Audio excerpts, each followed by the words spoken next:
ഇന്നില്ലേ അപ്പം, ഇടിയപ്പം, പൊറോട്ട ഇവയുടെ കൂടെ കഴിക്കാനുള്ള കുറുകിയ ചാറോട് കൂടിയ ഒരു മുട്ടക്കറിയുടെ റെസിപ്പി നോക്കാം. കുറച്ച് വെളിച്ചെണ്ണയിലേക്ക് പട്ട, പെരിഞ്ചീരകം, ഗ്രാമ്പു ഇവ ഒന്ന് മൂപ്പിച്ചിട്ട് അരക്കപ്പ് തേങ്ങ ചെറുകി ഒന്ന് ചൂടാക്കുക. ഇതിലേക്ക് ഒരു 5 കാഷ്യൂനട്ട് കൂടെ ചേർത്തിട്ട് നല്ല മഷി പോലെ അരച്ചെടുക്കണം. വേറൊരു പാത്രത്തിൽ കുറച്ച് വെളിച്ചെണ്ണ ചൂടാക്കിയിട്ട് കടുക്, പെരിഞ്ചീരകം ചേർത്ത് മൂപ്പിക്കാം. ഒരു പകുതി സവാള ചെറുതായിട്ട് അരിഞ്ഞതും ഒരു പച്ചമുളക് കീറിയതുകൂടെ ചേർത്തിട്ട് ഒന്ന് വഴറ്റാം. ഇഞ്ചി, വെളുത്തുള്ളി ചതച്ചത്, മുളക് പൊടി, മല്ലിപ്പൊടി, കാശ്മീരി മുളക് പൊടി, മഞ്ഞൾപ്പൊടി, ഗരം മസാല ഇവ ഒന്ന് വഴറ്റിയിട്ട് ഒരല്പം വെള്ളം ഒഴിക്കാം.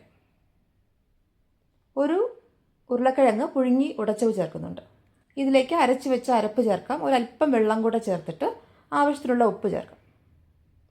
ഇതൊന്ന് ചൂടായിട്ട് വരുമ്പോൾ പുഴുങ്ങി വച്ചിരിക്കുന്ന മുട്ടകൾ ഓരോന്നായിട്ട് ഇതിലേക്ക് ചേർക്കാം.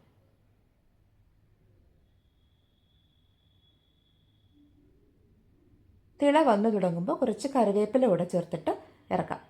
നമ്മുടെ മുട്ടക്കറി തയ്യാറായി.